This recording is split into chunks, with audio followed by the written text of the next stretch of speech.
Like, been a crazy few years, been a crazy year. Yeah, I remember when the Rhode Island commerce team first started talking to us. We were talking to them, I don't know how it happened, but then they started asking us, like, you should come to Rhode Island. And I remember the first thought was like, no way we're doing that. Like, there's no way that's going to come to, like, we're going to move to Rhode Island, right? I remember thinking, where's Rhode Island? And we were living in Boston. I knew where Rhode Island was.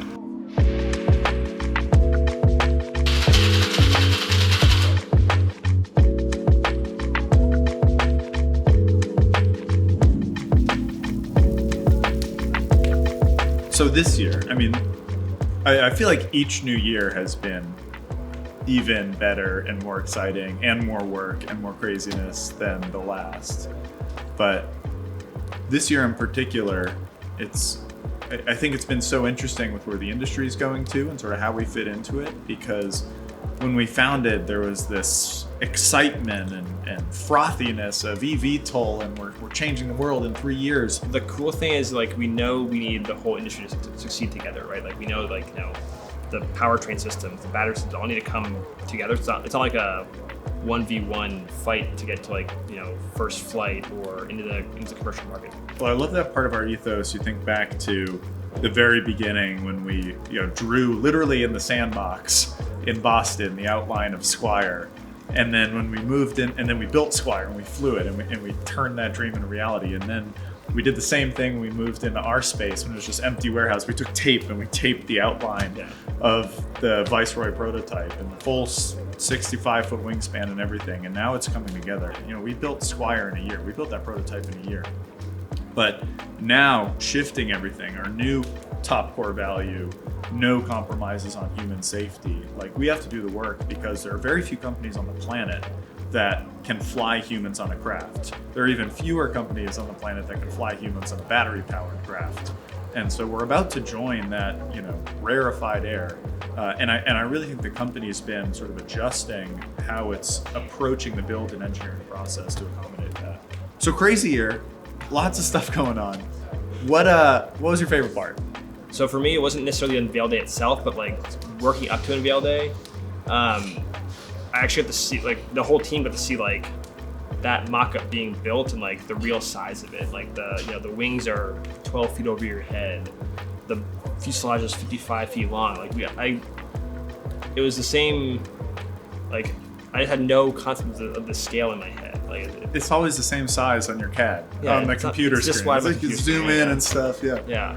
I felt the same. That was, like, one of the big aha moments for me this year. And, like, there are very few aha moments I get to see because I see everything from, like, concept and, like, thought all the way through to execution. For me, unveiling day was also the coolest part of the year. I mean, that was just such a crazy event, but for different reasons. I think the mock-up being there and that unveiling moment, I mean, so cool. I got the same. Like, my expectations were, like, here, and it was, like, here, how that whole event went, right? So absolutely, it was crazy. Absolutely.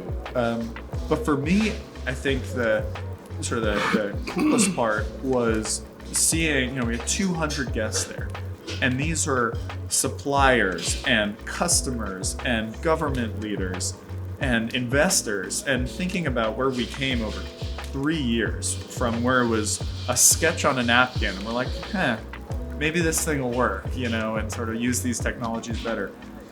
And then have our customers get up on stage and say, I cannot wait to get this technology, because this technology changes my business. This technology gives opportunities. For example, our customer Ocean Flyer in New Zealand got up on stage and said, we're recovering from typhoons right now, and there's one access road, and if we had sea gliders, we could bring more support to those people stranded. We're hearing customers talk about, in Hawaii, access to medical care and economic opportunities, like ways that at least when we started this thing, we're like, how do we get to New York better from Boston? How do we just get a better mode of transportation? It never even occurred to me that our technology could be used like this. When, like, you see a customer comp, it's like they came up with that, like, what they're saying on their own. It's not like our messaging anymore. It's like their values, like why they see advantage, like see the advantages of what we're building, and that's really cool. I never would have expected. So that happened in April.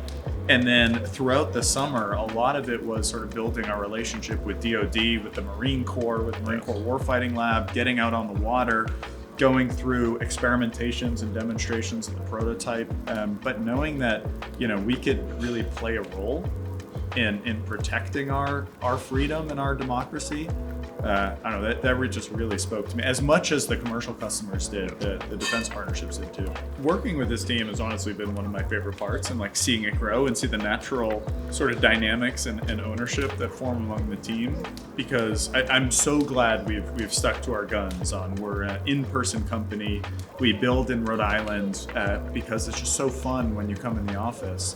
It was always like, we're involved in everything, and now it's like, our thumbprints are still all over the office, but like new people, team members are all like taking the ownership to go and like, build new test stands, design new parts, come up with better ways to do things. And it's really cool to see the genuine new ideas come out of the team of like, around this whole sea glider concept. Yeah. It's like we have this incredible team, almost sort of family at the company, but I know at least on the personal side, like we both had some family developments this year. It's been a hell of a year for both of us. Wild year. Yeah, So we can start with your big news. This summer you got married. I got married. Yeah, you got married. And actually had a honeymoon while building a startup. So that was while amazing. raising a Series A. Thank you for taking my emails during that week. I That was a lot appreciate of fun. that. And you welcomed your first child. We welcomed Gordon into the world. It's amazing.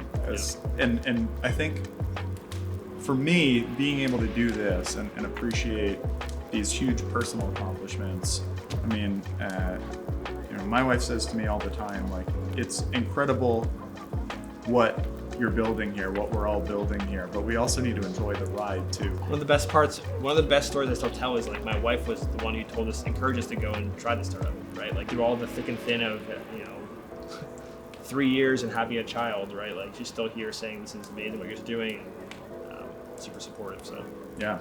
So here we are, December 2023. So just going to be an incredibly exciting year ahead. Just sort of think back, like so thankful that we're here. I mean, I am just personally really thankful that we got investors like 8090 Industries and Founders Fund to lead this thing, with Neom coming in huge and sort of expanding that global reach, Japan Airlines, Lockheed Martin. I mean, just like we are in such a different place with such stronger partners, Point72 and TransLink than we were, last year, the year before. So like when we think about tackling these big, hairy, audacious goals, like flying a sea glider with a person on board, like these are the kind of backers I'm just so glad we got. So I said earlier, you don't feel alone. You have those like huge backing, huge networking stuff that's going to help us do it. So totally. So I guess we have this massive year ahead, but pretty amazing to think back on the last three, to think back on 2023. So I'll keep raising the money if you build the thing. You're gonna build a thing. Cheers, man. Cheers. The REGENT. What we miss? We got a wrap. All right. We'll put something together.